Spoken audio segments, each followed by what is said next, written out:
Welcome to Chamber Chat. I'm Judy Taylor, President of the Habersham County Chamber of Commerce. Thank you for joining us. My guests today are Ann Nicely with the Alliance for African American Music, the Member of the Month, and Suzanne Dow and Jolie Mixon to talk with us about Dancing with the Stars for Hope. And my first guest is Ann Nicely. Welcome, Ann. Thank you. It's good to be here today, Judy. Well, it's good to have you back, Ann. Every year about this time, you come on this program and you talk about an event that is very special in this county, and it is the Alliance for African American Music. Just tell our audience, when was the Alliance established? The Alliance for African American Music was established in 1990. At Gracie Episcopal under Dr. Lechicotti, Julian Lechicotti. So from there, we just tried to get every church to be a part of it, as well as the school and the colleges, so that we could just have a musical every year, because music seems to touch everybody's life in some way. That is so true. And it is a great way of bringing all of us together. Yes. It is a good way to bring the black community and the white community together, and I just really appreciate this so much. How many celebrations has the Alliance sponsored? Well, actually, we've had 23 so far, and on February the 22nd, we'll be having our 24th celebration at Cornelia United Methodist Church. They're hosting us again this year. You know what? Next year you can have a big anniversary party, 25 years. That's true. And for it to have sustained itself for that long, that's just remarkable, Ann. I was amazed, because usually, you know, things just usually fizzle out. They do. After a while, they have a life. They have a life. Something about this one just kept going. The minister, Lechicotti, he loved Negro spirituals. So we do Negro spirituals, we do gospel, we do contemporary gospel. So it has just touched the lives of people, and they show up every year. It does. And also, anyone in the community who can sing, you may have to try out for it, I don't know. But you invite anybody who wants to sing to participate in it, don't you? Sure. If they want to sing, we'll take them and work with them, and they can sing as well. Well, explain to our audience exactly what the event is. You go ahead and explain it. I mean, you know, the where and the when and so forth. Well, the reason he started this was that it would pull the two communities together, because it was such a division in the white and black race. And something about this music, he said, I believe this will pull us together as a community closer. So it seemed to have done that. And it has. And we do a scholarship every year for a student from Piedmont College, minority student. That scholarship has gone up to $1,500, and good. The college also matched with another $1,500. So Cheyenne Assyrio, she was our recipient for the scholarship in 2014. Is that a local person? Was she? No, I think she came here from somewhere else. But you generally the First United Methodist Church of Cornelia hosts this. Right, we've been there for about 4 years. Oh, we used to rotate it. Level Grove have hosted us.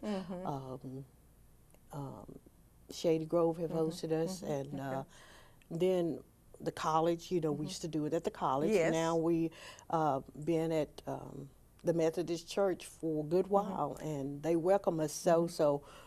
With that kind of treatment, you just want to be there and be a part of it. Yes. Right. Well, some years I know you have a theme. Do you have a theme this year? Yes, our theme this year is for generations yet to come. I like that. Yes. And you generally have some visiting singers, maybe a visiting college to join your group or something. Who are your guests this year? This year, Piedmont gospel singers are going to be one of our guests. And now where are they from? They from Piedmont College. Oh, okay. I should have known that. And then Portia Burns with Voices of Worship. They'll be a part of it. Cornelia United Altargate Singers. And then, of course, our scholarship recipient, since she is a music student, she will be a part of it also. Okay. And this year, we're just trying to add something new, like getting the people in the audience to be a part of it. So we'll do a couple of songs with the audience as well. Good, good. I know that the Alliance sponsors this every year, and the Alliance, this is one of your big events. It is the musical events, but then you do the scholarships and so forth. But does the Alliance have regular meetings? We meet like every second Tuesday of the month from September to April. We skipped the summer and began meeting again in September through April again so that we can put the final programs together. Well, now, tell the audience again, what is the date and the time? Now, we know it will be at the First United Methodist Church in Cornelia, but the date and the time for this musical event. Okay, the date is February the 22nd, and it's 3:00 p.m. in the afternoon at the church. That's a Sunday afternoon, right? Yes, it is. On a Sunday afternoon. And the way I remember it, Ann, there's not a charge that you take up a love offering. Is that right? Yes, we take up a love offering because that love offering goes towards sponsoring our scholarship. Absolutely. Okay. And now the Alliance has board members. Yes. Who are some of your board members? Well, I'm chairperson this year. Bill Lord is a member. Vanessa Burns, Judd Andrews, Stella Hatcher, and Amy Brock, and Andrea Harper, the commissioner. Yes, Okay. yes. She's very vital. They're a very vital part of it. You got some good board members there. I do, and I'm so proud. That's one reason that I guess that it has done as well as it has for 24 years now. Yes. But how many scholarships a year do you give? We only give one. Just one. Just okay. one. But it's for a pretty good amount. The amount would cover tuition, but it would cover books. Right. And books are such an expense for college students these days. Right. And I just appreciate so much you're coming on this program every year and talking about this. I just wish you the best of luck this year. I hope that you raise a lot of money for those scholarships. I do too. For that scholarship. Is there anything else you would just like for our audience to know? Well, I just really just thank you for allowing me to be a part of Chamber Chat so that we can advertise for our Alliance program. We do. I don't want to leave this out because a lot of businesses support us. I know they by do. giving us finances to support that scholarship. Yes, and we want them to hear this and to support you because it is a great cause. Thank you for all that you do. Thank you. And thank you for having being me. on Chamber Chat. Sure. We're going to take a short commercial break and we will be right back. Please stay with us.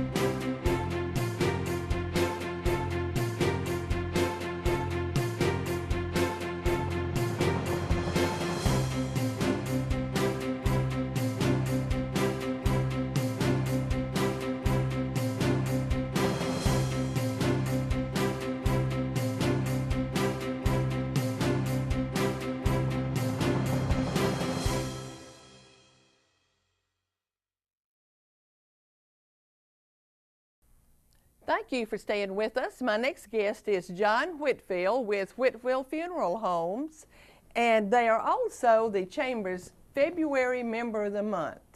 Welcome, John. Thank you very much, Judy. Thank you for all you do Well- for the Chamber, and we appreciate all the Chamber does for us. Well, thank you. You're great Chamber members. It's easy to do something for you, but you're a very deserving Member of the Month. Congratulations. Thank you. On Thank that. you. And I just want to thank you, too, for the chamber was given a new flagpole for the 9/11 celebration, and we didn't know how we were going to get that plaque at the bottom of the flagpole. It was going to cost us a lot of money because it needed to be granite. And you all did it for us and did a beautiful job. Thank you very much. Well, you're very welcome. We were honored to do it.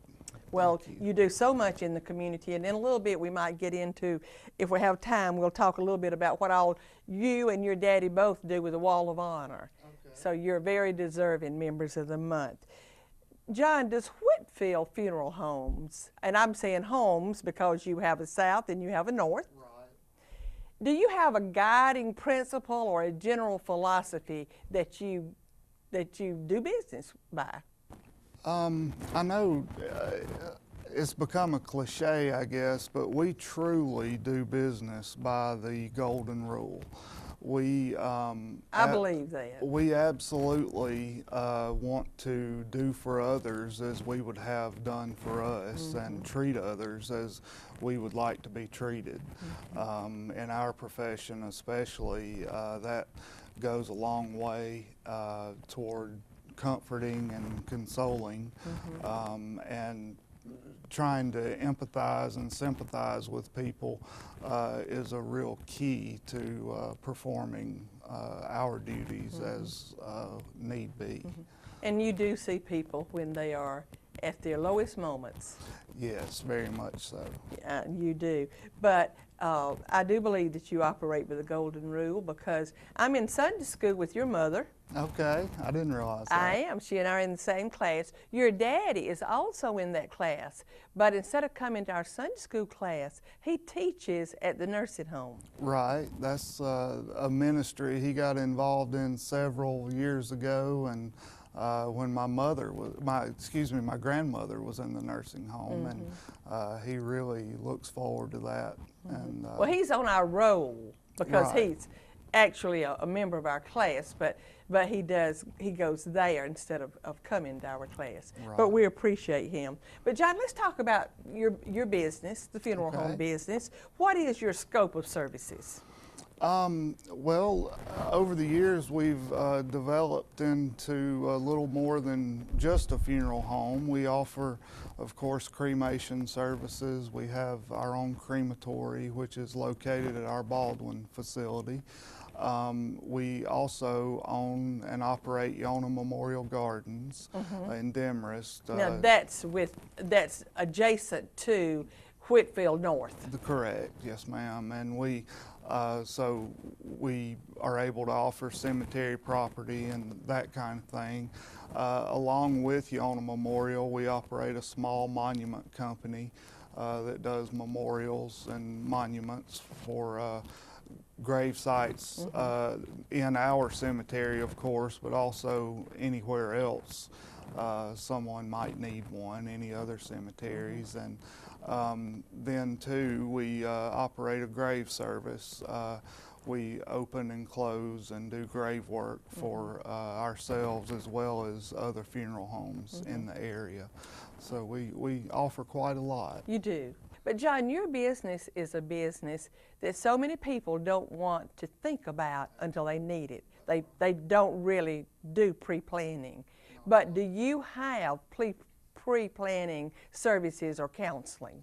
Absolutely. We started, actually my father started back in the mid-'80s, helping people set up prearranged funerals. It's something that people are tending to do more now than they might have done in the past. I think it's part of our societal need to be prepared for things. Probably about 40% of all of our services are pre-planned. That's a high number. It really is. That kind of surprises me. In some matter. It can be as simple as making your wishes known, as to just putting it down on paper what you want. And you can go as far as some people prearrange their services and prepay. Well, I don't mean to be cavalier about this, but that's one thing you'd never have to give money back on, because all of us are going to face that. It's not like that, well, somebody didn't need it. It's going to happen. Right. It's going to happen someday. Unless we're raptured. You're right about that. Well, technology has impacted everybody, every business in all of our lives. How has it impacted the funeral business? Very much so, in ways that you might not think of, but I've been with the funeral home 22 years now, so I can I got in on the beginnings of things like us using cell phones and cell phones being used widely. We used to someone had to be with the phone all the time, and so the cell phone has given us a little freedom, but I can also remember when we were still enamored with the fax machine, because that took a lot off of us as far as getting obituaries to their destinations. But so I've come from that to seeing where, you know, we have a website, obviously, that people can go and see obituaries. They don't have to wait for the paper or call. They can see them right there online. They can even do some of the pre-planning that you mentioned can be done Speaking online. of the website, John, one of the things that I like about that is you can go to the website and send the family a note or condolence. If you're unable to come to the funeral home, you can send condolences through the website. So there's a lot of things that have really allowed us to serve people better. What do you think your greatest strengths are? What do you think are the greatest strengths of Whitfield Funeral Homes? Really and truly, I would say our people, our staff. These are people who don't mind working any time of day when they're called upon, and they're always able to, no matter time of day, put on a fresh face and be compassionate and understanding.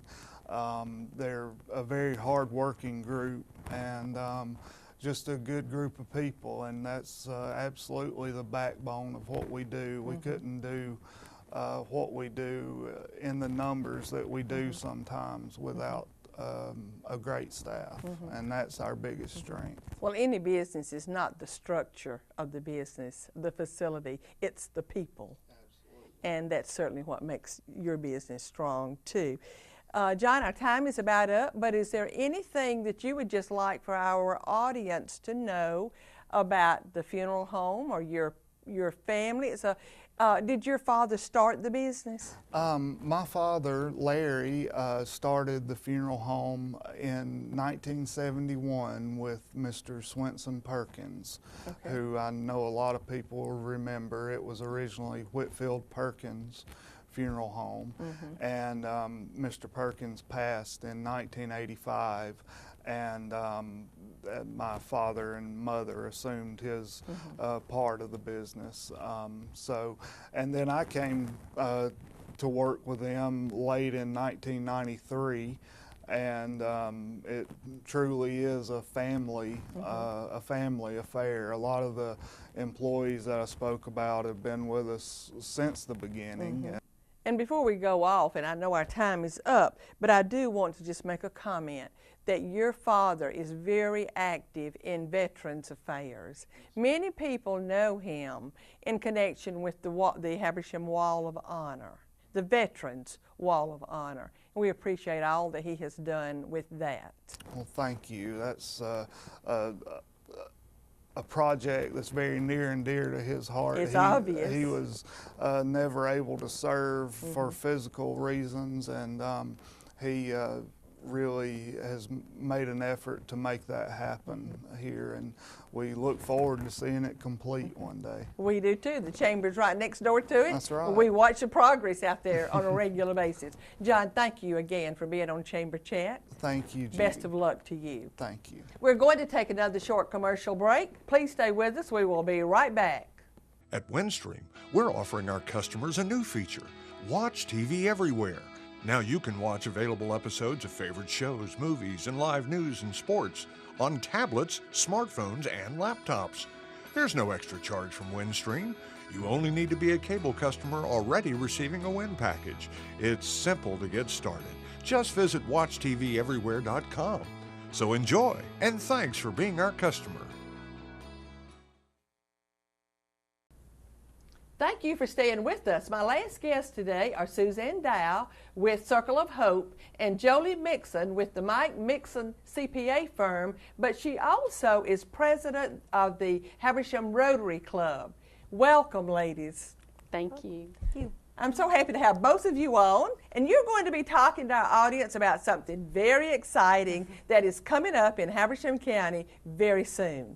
But before we get to what you're really going to be talking about, which is Dancing with the Stars for Hope, and it's a fundraiser for charities, let's talk a little bit about your organizations. Suzanne, I'll just start with you. You are the director or executive director, I guess, with Circle of Hope. Is that right? That is correct. Okay. Tell our audience what Circle of Hope does.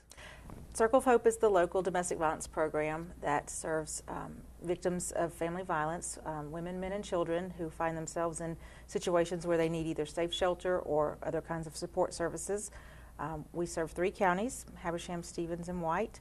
We offer a 24-hour crisis line, emergency shelter, support groups, counseling, legal advocacy, other kinds of resources and assistance that we just provide people in those situations. Mm-hmm. It's a great organization, Suzanne. And when did Circle of Hope, the Habersham County, would start? Do you know? 1987. 1987. Mm-hmm. So it's been there for a while, and it has helped numbers of people. Thousands of people. Yes, I knew that it had. Mm-hmm. And Jolie, you are a CPA by trade. Yes. But you are here in the capacity of serving as president of the Rotary Club, the Habersham Rotary Club. And most people who are listening are familiar with the Rotary Clubs. But tell us about Habersham Rotary Club, because I'm going to say we're special. Well, Judy, I certainly think we are.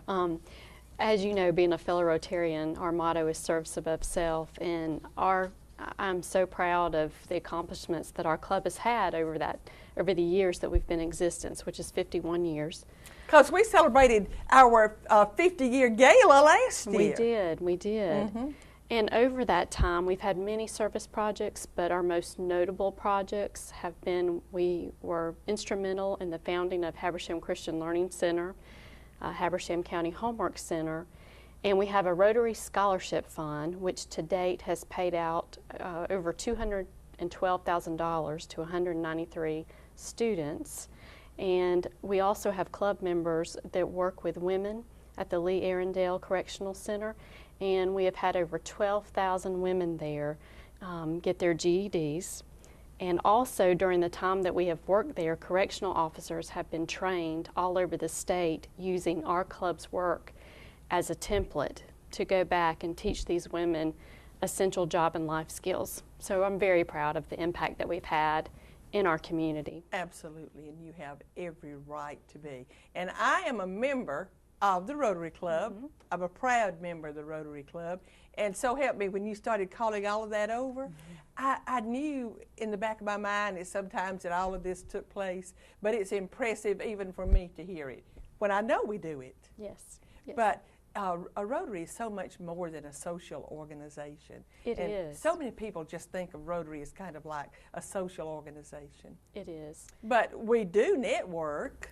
We do network, but we strive to have a positive impact mm-hmm. in our local communities and globally. I mean, Rotary mm-hmm. is known globally for the work that we do, mainly with polio, mm-hmm. as you know. But we do many other things yes. Internationally as well. Mm-hmm. But we're very proud of what we do here mm-hmm. in Habersham County. And the Habersham Rotary Club has brought home many awards. I don't know how many times or just when, but I know that the club has been Club of the Year. Yes, many times. Many times. Mm-hmm. I did not know if it was many times or just what. I'm not sure of the exact number, but. Mm-hmm. So it does very it really does a lot in the community, mm-hmm. and we have some very active members in the Rotary Club. But before our time gets away, let's talk about what you're here for. Let's talk about Dancing with the Stars for Hope. And Suzanne, you want to start and just tell our audience just what exactly the event is, what it's going for? Okay. Well, so Circle of Hope and the Habersham Rotary Club have partnered together. This is the first time we've ever partnered with another organization or entity to do a fundraiser, but we're really excited about that and the different opportunities that it's brought for our agency. But the Dancing with the Stars, it's a fundraising event that's going to be a lot of fun. We have 10 teams they're out learning routines and learning their dance styles. They're going to perform for over 600 audience members on the night of the event. Well, let's tell our audience where the event will be. Oh, it's at Habersham Central Auditorium. And the date? March 28th, 2 months from today. 2 months from today. Yes. 2 months. At 7 o'clock at night. So yeah, everybody's working hard and already raising money. How can they get tickets to attend? Either in person at Circle of Hope's office, which is 592 North Main Street in Cornelia, right across from CVS, or they can go to the website, which is dancingwiththestarsforhope.org. Is it all that spelled out? Yes. Dancing with the Stars for Hope. It is. .org, and it's all spelled out. Yes. Well, there are 10 teams, and I got to put this plug in. I'm on one of the teams, and I'm team number 7. But there are 10 teams. I just happen to be the 7th one. But tell our audience how they can go in and make a donation vote for any one of the teams. Most people are going online, finding the link for their team, and it's all hooked to PayPal, and it's a donation towards It's very easy. Yes, it's very easy. It's very easy to make a donation. They can buy an ad, they can sponsor a team, or they can just make a donation. That's right. And we would be remiss without recognizing Phildale. They are our presenting sponsor. Yes. So we need to recognize them, and we appreciate Absolutely. the support that they've given And they us. did step forward They as did. a presenting sponsor. Now, there's several sponsors at different levels There are. already, and there'll probably be more. But Phildale is a presenting sponsor. I am very excited. I'm looking forward to it. I'm scared. But anyway, I'm doing it for the cause because it's going for a great cause. It is going for, it's a fundraiser for Circle of Hope. It is a fundraiser for the projects that Rotary does. Yes. And I just congratulate both you ladies for coming up with this idea. And it will be a fun idea for the entire community. We think so, because it's something different, something that's not been done before in this area, so we It think is. it'll be great. It is very different, and I'm excited about it. I usually end with a quote. My quote today is a tribute to you ladies, and it has to do with dancing. And it says, Ginger Rogers did everything Fred Astaire did, except she did it backwards and in high heels. And that is by Faith Whittlesey. Thank you for joining us today. I'll see you next time.